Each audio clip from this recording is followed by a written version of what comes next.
सलाम। खुदावंद आपको यीशु ब्लेस करे। इस वक्त मैं बात करने वाला हूँ 7 आदतों के बारे में। 7 आदतें, 7 हैबिट्स। पहली आदत है कि प्रार्थना करना। ये क्यों है, किस लिए है? ये एक मसीह व्यक्ति को पता है, जो अपने आप को मसीह कहता है, खुदावंद का पुत्र कहता है, चेला कहता है, दास कहता है, तो वो इन 7 आदतों में अपना जीवन बिताए ताकि वो सिद्ध बनता जाए। कोई भी सिद्ध नहीं है, और इस आदत को बनाने से हमारा जीवन जो है ईश्वरीय जीवन हो जाएगा। परमेश्वर को मनन करने वाला, परमेश्वर की आज्ञाकारी बेटा बन जाएगा। 7 आदतें। पहली आदत है प्रार्थना की। ये आदत में पहली आदत हम खुदावंद यीशु में देखें, जो अकेले है। मरकुस की अंजील पहला अध्याय उसका 35 वचन हम पढ़ सकते हैं। फिर मत्ती 6 से 9 का वचन, मत्ती 6 से 9 से 15 तक, ये पहली आदत में। दूसरी आदत है विश्वास, भरोसे की आदत से हम भरोसा कह सकते हैं, फेथ कह सकते हैं। ये यूहन्ना की पुस्तक 14 अध्याय में खुदावंद यीशु कहता है पहले वचन में कि तुम्हारा मन व्याकुल ना हो, मुझ पर विश्वास करो। ठीक है। और भजन संहिता 109 का वचन 19, 103 का वचन 19, कि यहोवा का सिंहासन स्वर्ग में है, लेकिन उसका राज्य पूरी पृथ्वी पर है। यह साबित, ये दूसरा है, दूसरी आदत में। तीसरी आदत है मनन करना। मनन करना, स्मरण रखना, परमेश्वर के वचनों को मनन करना। ठीक है, यह है तीसरी आदत। और इस आदत का वचन हम पढ़ सकते हैं भजन संहिता 63 का 6 से लेके 8 तक। ये दाऊद नबी कहता है कि जब मैं बिछोने पड़ा तो मैं तेरा ध्यान करूँगा, रात के एक पैर में मैं तुझे ध्यान करूँगा। तो हम परमेश्वर को मनन करना चाहिए, चलते बैठते उठते कहीं भी हो, परमेश्वर को याद करना चाहिए, परमेश्वर की आज्ञा देखनी चाहिए। तो यह तीसरी आदत, मनन करना। चौथी आदत है कि आज्ञाकारी। ये सबसे बहुत अच्छी आदत है कि आज्ञाकारी, कि हम अपने इसमें हम जब ये आदत हम अपनाते तो हम माँ बाप के आज्ञाकारी, अपने बड़े को आज्ञाकारी हो जाए। जब हम परमेश्वर के आज्ञाकारी तो सबके हम आज्ञाकारी होते हैं। ये हमें मिलेगा लूका की अंजील 7 अध्याय। सूबेदार का फेथ, सूबेदार का विश्वास कि वो परमेश्वर का भय मानता है। इस इंसान में परमेश्वर का भय है, वो आज्ञाकारी है। मलाकी की पुस्तक 1 का 6, यहोवा कहता है कि अगर मैं पिता हूँ तो मेरा आदर कहाँ है, अगर मैं स्वामी तो मेरा भय मानना कहाँ है। आदर करना, जब पुत्र पिता का आदर करता तो उसका आज्ञाकारी पुत्र कहलाता है।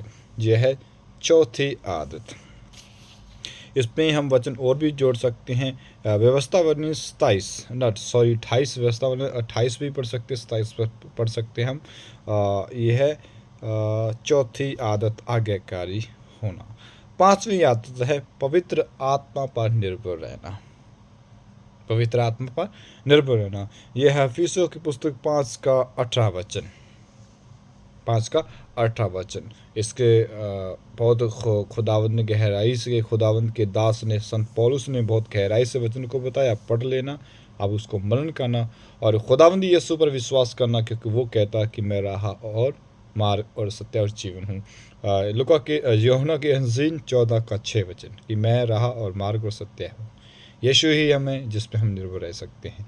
वही कहता है कि मैंने दुख उठाकर तुम्हें एक पवित्र आत्मा आदर्श दिया गया है, जो यीशु मसीह को दर्शाता है।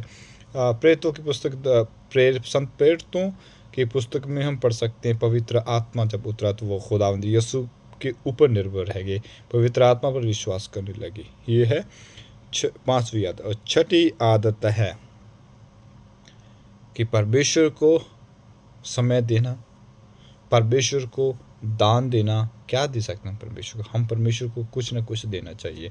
अगर हम कहते हैं कि हम परमेश्वर को कुछ नहीं दे सकते, हम गलत हैं, हम सही नहीं हैं। हम परमेश्वर को बहुत कुछ दे सकते हैं, अपना समय दे सकते हैं, अपना पैसा दे सकते हैं, जो हम परमेश्वर को देते हैं कि वो उसके घर में भोजन वस्तु रहे।